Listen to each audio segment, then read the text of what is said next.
હવે આપણે વર્તુળની વાત કરી અને ત્રિજ્યાની વાત કરી, તો હવે આજુબાજુના વિસ્તારની, જેમ આપણે ચતુષ્કોણમાં શીખાતા ને કે ચતુષ્કોણ દોર્યો હોય તો એમાં એના ઉપરની લાઈનો હોય એને આપણે એક ગણ કીધો હતો.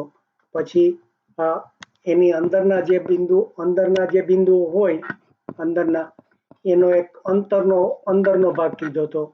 અને આ જે એની બહારના ભાગ હોય એને આપણે બહારનો ભાગ કીધો હતો. જેવી રીતે એટલે આ વર્તુળ કર્યું હતું એવી જ રીતે આપણે બસ વર્તુળમાં પણ કહી શકીએ કે આપણે જો એક વર્તુળ દોર્યું હોય તો એમાં આ વર્તુળ ઉપરના બિંદુઓ હોય એનો એક ગણ થાય.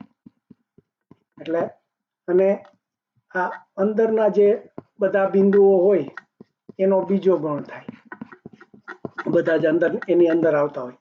અને આ એની બહાર જો બધા જે બિંદુઓ હોય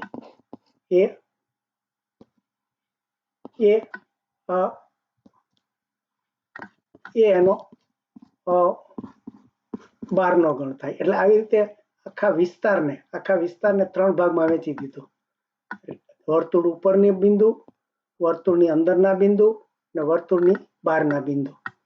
એટલે આનો પછી આપણે બધે પેલાની જેમ આપણે ક્ષેત્રફળ શોધવાનો ઉપયોગ કર્યો હતો એવી રીતે બધો આનો ઉપયોગ આવશે.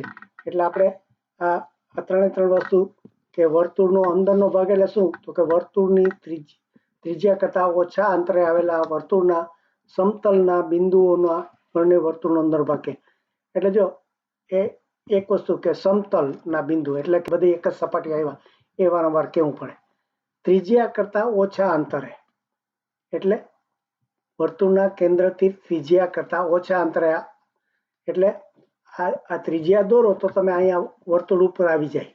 પણ આજે એની ધારો કે 2 સેન્ટીમીટર હોય, એટલે જો હવે આપણે અંદરના ભાગની વ્યાખ્યા કરે છે જરા સમજી લઈએ કે આ વર્તુળ છે, અહીંથી હું આ 5 સેન્ટીમીટર ના અંતરે જો વર્તુળ દોરું તો આ ત્રિજ્યા છે એ 5 સેન્ટીમીટર થાય.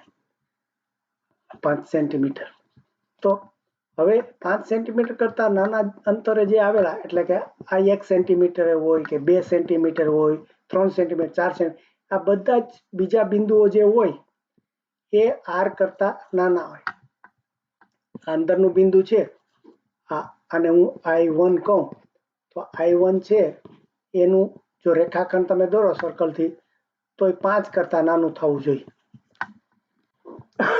એટલે આવી રીતે તમે આ જે બધા કાંઈ રેખાખંડો દોરો અહીંથી અને એની જો ત્રિજ્યા માપો તો આ બધા જ જે અંદરના જે બધા હોય એ બધા નો જે ગણ કરો તો એ અંદરના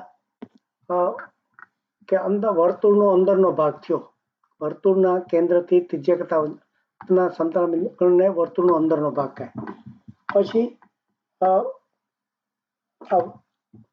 વર્તુળનો ભાગ કયો, તો કે વર્તુળ કોને કહેવાય, તો કે વર્તુળ પર આવેલા બિંદુઓનો ગણ. એટલે આજે આના ઉપર જે બધા બિંદુ આવ્યા હોય એનો જો તમે બધા ભેગા કરો ગણ તો એને વર્તુળ કહેવાય.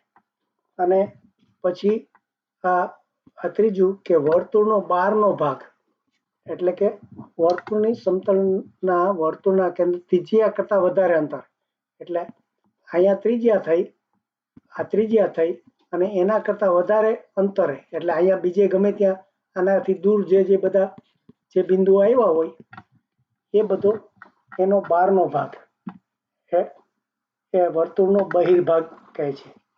આને વર્તુળનો અંદરનો ભાગ કહે છે અને આ વર્તુળનો ગણ કહે છે. એટલે આવી રીતે આ 3 ભાગમાં આપણે આખો વિસ્તાર વહેંચી દીધો.